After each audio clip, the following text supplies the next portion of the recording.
नमस्कार, प्रणाम और आप तमाम लोगों का भादरा लाइव में स्वागत है। नीट में चयन होने की कड़ी में, डॉक्टर बनने का सपना पूरा करने की कड़ी में आज हम भादरा शहर में पहुंचे और भादरा शहर में ज्योति जो कि नीट में इनका चयन हुआ है और ये गुरु कृपा कोचिंग से पढ़ी है और सब बच्चों से हम आपको रूबरू करवा रहे हैं कि किस कदर इन्होंने मेहनत की होगी। हमारे साथ है ज्योति इस वक्त मौजूद है। ज्योति, बहुत बहुत बधाई हो। धन्यवाद सर। तो बताइए, आपको किसने प्रेरित किया नीट की तैयारी के लिए, डॉक्टर बनने के लिए? आपके परिवार में पहले से कोई था क्या? कैसे इंस्पायर हुए आप? नहीं, पहले से तो कोई भी नहीं था, मेरा भी था बचपन से ही और घर हम्म, वाले भी कि डॉक्टर ही बनना है और मुझे भी बनना ही था पहले से ही हम्म। डॉक्टर, तो उसी से ही बस। तो आपका ड्रीम था कि डॉक्टर हाँ, बनना है। मेरा खुद का चलिए, ही तो था वैसे। आपने गुरु कृपा में तैयारी की। गुरु कृपा का किसने सजेस्ट किया कि वहां जाके आप पढ़िए? शुरू में बड़े भैया थे, वो भी गए थे गुरु कृपा में, हम्म, फिर उसके बाद वही अच्छी लगी, उसका स्को मतलब रिजल्ट हम्म। था वो भी बढ़िया था, तो फिर हमने फिर उसी में ले लिया। तो आप गुरु कृपा में पढ़ते थे, कैसा माहौल था कोचिंग का? कैसे आपको तैयारी करवाते थे? इस बार पेपर भी थोड़ा टफ आया था, तो कैसे पूरा कैसा आपका साल भर का कैसी तैयारी रही सब? साल भर की तो तैयारी अच्छी थी, टेस्ट बढ़िया लगते थे हमारे और शुरू से ही मतलब टीचर्स भी सपोर्टिव थे, पढ़ाते भी अच्छा थे, टेस्ट कंटिन्यू में टेस्ट रहते थे तो रिवीजन अच्छा होता रहता था और डे मतलब हर 7 दिन में जो टेस्ट लगते थे और लास्ट डेज में जो कंटिन्यू 2 महीने इस बार हमारे डीटीएस भी लगे थे, तो उन डीटीएस से भी काफ़ी हेल्प होती थी, तो तो अच्छे आप थे। कब से तैयारी कर रहे थे नीट की? ये मेरा 3rd अटेम्प्ट है। थर्ड अटेम्प्ट है आपका। तो सीकर में रहना और ऐसे में स्कूल का वातावरण छोड़ के कोचिंग में पढ़ना, तो कैसा वातावरण प्रोवाइड करवाया था जीसीआई ने आपको? कोचिंग तो काफ़ी अच्छी थी, हम्म, मतलब अपनी जो भी प्रॉब्लम है हम टीचर से शेयर कर हम्म, सकते थे, तो वो कोई ज़्यादा प्रॉब्लम हम्म। नहीं थी, तो कोचिंग की तरफ से काफ़ी हेल्पफुल था। हम बाहर रहते हैं तो तबीयत भी खराब हो जाती है, हाँ। दिक्कतें भी कई सारी रहती है। तब क्या करते थे? मतलब अगर तबीयत खराब होगी, डिप्रेशन में आ गए, स्ट्रेस में आ गए, तो फिर?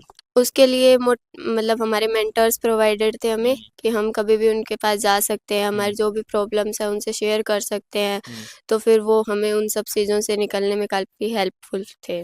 तो टीचर्स मैनेज करते थे कि कैसा रिजल्ट आया? मॉक टेस्ट का, पहले मॉक टेस्ट का बताइए कि मॉक टेस्ट का कितना आपको फायदा मिला? मॉक टेस्ट का, टेस्ट का कितना, मतलब डॉक्टर बनने के सपने में उनका कितना योगदान था आपके लिए? मॉक टेस्ट का काफ़ी था कि हमने जो पूरे हफ्ते भर पढ़ा है तो उनका पता चल जाता था कि हमने कितना पढ़ा है, जो हमें कितना याद हुआ है। फिर उनमें जो डाउट्स आते थे फिर वो क्लियर करने के लिए टीचर्स के पास चल जाते थे, तो टीचर्स हमें अच्छे से बताते थे, तो वो कॉन्सेप्ट क्लियर हो जाते थे एकदम बढ़िया से। हम्म, तो उनसे काफ़ी मतलब मिली थी कि ठीक है, अच्छा हम्म, चल रहा था। तो हम्म। पढ़ाई से सिर्फ़ पढ़ते-पढ़ते रहते हैं तो पता नहीं चलता कि कितना याद हुआ है, तो जो टेस्ट लगते थे उनसे पता चल जाता था कि हाँ, इतना कवर हो गया और ये अच्छे से पढ़ना है। हुँ। तो सारे आपको आपके जूनियर्स देख रहे होंगे, आपको शायद उदयपुर का मेडिकल कॉलेज मिला है। वो बच्चे भी तैयारियाँ करते हैं, उनको वो चीज़ नहीं मिल पाती जो आपको मिल पाई है। तो उनको क्या करना चाहिए बेहतर, मतलब सिलेक्शन होने के लिए किस कदर की तैयारी करनी चाहिए? कहाँ तैयारी करने के लिए जाना चाहिए? गुरु कृपा तो बेस्ट है ही जी। और बाकी तो पढ़ें, रेगुलर पढ़ें, हुँ, अपने टीचर से कंसल्ट हुँ, करते रहें और टेस्ट देते रहें, टेस्ट हुँ, का स्कोर से अपनी इम्प्रूवमेंट करें, उससे वो हुँ। टेंशन नहीं लें कि नंबर कम आए, नंबर तो अप डाउन होते रहते हैं, तो बाकी बस लास्ट तक पढ़ते रहें, बस छोड़े नहीं पढ़ना। तो जिस दिन आपका सिलेक्शन हुआ था, सबसे पहले किसको बताया था? घर वालों का क्या कहा इन्होंने? बढ़िया है, सब खुश थे। खुश थे क्या? तो आप हाँ। तो ज़्यादा खुश होंगे क्योंकि तीसरी बार थी लगातार। हाँ, मेरा 3rd अटेम्प्ट था तो हुँ, काफ़ी खुशी हुई थी। हुँ। बट चलिए, इनकी माताजी हमारे साथ मौजूद हैं, नमस्कार मैम। बहुत-बहुत बधाई हो नमस्कार। आपको। तो बताइए, मतलब कैसे मैनेज करती थी जीसीआई आपको और बच्चों को? क्योंकि बच्चे, अगर बच्चा अपने से दूर रहता है तो खाने पीने की प्रॉब्लम्स भी रहती है और अभी सर बता रहे थे कि आप सीकर में ही रहे थे इसके लिए। तो कितनी मुश्किलों का सामना करना पड़ा होगा आपको आज इस मतलब मुकाम पर आने के लिए? मुश्किल तो 2-3 साल तक तो करनी पड़ी। हम्म, ज़्यादा मुश्किल तो नहीं हुई, बच्चे पर समझदार है। हम्म।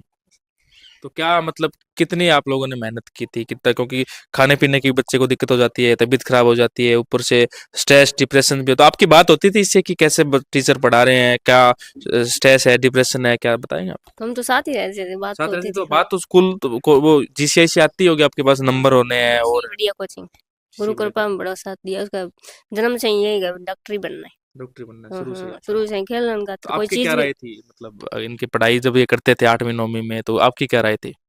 हमारी तो राय नहीं थी, हमको डॉक्टर बहुत हाँ, ज़्यादा दोरी है। अरे ज्यादा डॉक्टरी। दोरी ज़्यादा है, कमज़ोर बहुत है, हमको डॉक्टर रहने दे। का नाम बनना ही डॉक्टर नहीं कमजोर है थोड़ी सी। हाँ क्या बनना ही डॉक्टर ही है। हैं? डॉक्टर खैर नहीं- हाँ। अब तो डॉक्टर नहीं बनेंगे, शरीर कमजोर हो भी बन सके, मतलब शरीर कमजोर नहीं होना चाहिए, हौसला तगड़ा होना चाहिए। हौसला तकड़ा होना चाहिए, हाँ। शरीर की मतलब कौन रखे। तो देखो ध्यान जवाब दे दियो कि शरीर कमजोर हो फिर भी हौसला तगड़ा। अब तो चलिए, इनके पिताजी हमारे साथ मौजूद है, तो बताइए सर, जीसीआई तक मतलब जाने का आपका क्या उद्देश्य था कि जीसीआई में जाके पढ़े?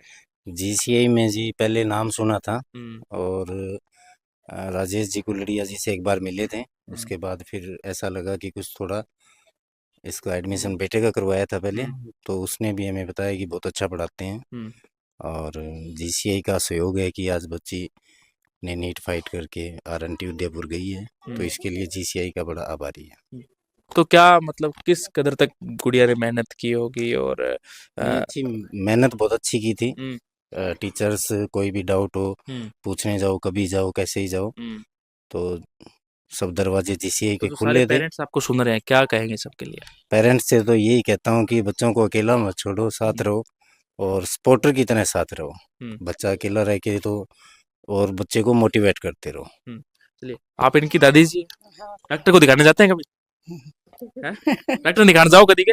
कमी जाऊं कभी जाओगे तो अब तो थारी पोते कन भी आओगे। हाँ पोती गन तो क्या वो नहीं आवागा। तो अब मतलब ज्यादा तैयारी करती तो कि कहता के थे क्या जगो कोनी हुआ के लाग तो उन्हें नहीं आवे तो होने भी आगे हाँ डर को लागतो का कि ना हो तो छोरी तीसरी बार है क्या तो हो रहा यहाँ तो लग गई हो डर तो है? डर लगे होगे? हाँ इब को लगा? एक कौन लगा इब लोगन लगा उसको। तो गया खूब अब तो 3-4 साल बढ़िया पढ़ेगा, अब बाद में डॉक्टर नहीं बन जाएगा। तो ज्योति, सारे जो बच्चे हैं आपको सुन पा रहे होंगे, मैम पहले आपसे सारी जो जो माताएं हैं बच्चों की वो सुन पा रही हैं, आप सिक्कर रह के बच्चे को पढ़ाया है, वहां पे जो मतलब सिक्कर में जो लोग रहते हैं बाहर रहते हैं 50% वहां रह के बच्चों को पढ़ा पाते हैं। तो ऐसे में ऐसे बहुत सारी माताएं आपको सुनेगी जो हताश हो जाती है बच्चों के सिलेक्शन ना होने को लेकर, पढ़ाई को लेकर, उन सब के लिए आप क्या कहेंगे? हताश होने की तो कोई जरूरत नहीं है, हम्म, बच्चे पढ़ने में अपने आप ही पढ़ते हैं, वही है अपने मम्मी को तो क्या है, वो तो जाती है छोड़ कर आ जाती है, हमें तो क्या है। आप क्या कहेंगे सभी अपने जूनियर्स को? बस पढ़ते रहें, कंटिन्यू पढ़ें और कोचिंग मतलब जाएं तो उन पे टीचर्स जो पढ़ा रहे हैं वो अच्छे से पढ़ते रहें, उनका ये मतलब जितना भी पढ़ा रहे हैं पूरा पढ़ें और टेस्ट सब अच्छे से दें, अपने टीचर से डाउट क्लियर करें। चलिए, तो आप सब लोग इस वीडियो को शेयर करें, ज़्यादा से ज़्यादा लोगों तक पहुंचाएं, और ज्योति को हम शुभकामनाएं देना चाहेंगे। भादरा शहर में ये रहते हैं और आप सब लोग इस वीडियो को शेयर भी कीजिएगा, ज़्यादा से ज़्यादा लोगों तक पहुंचाइएगा। आप सबका बहुत बहुत धन्यवाद।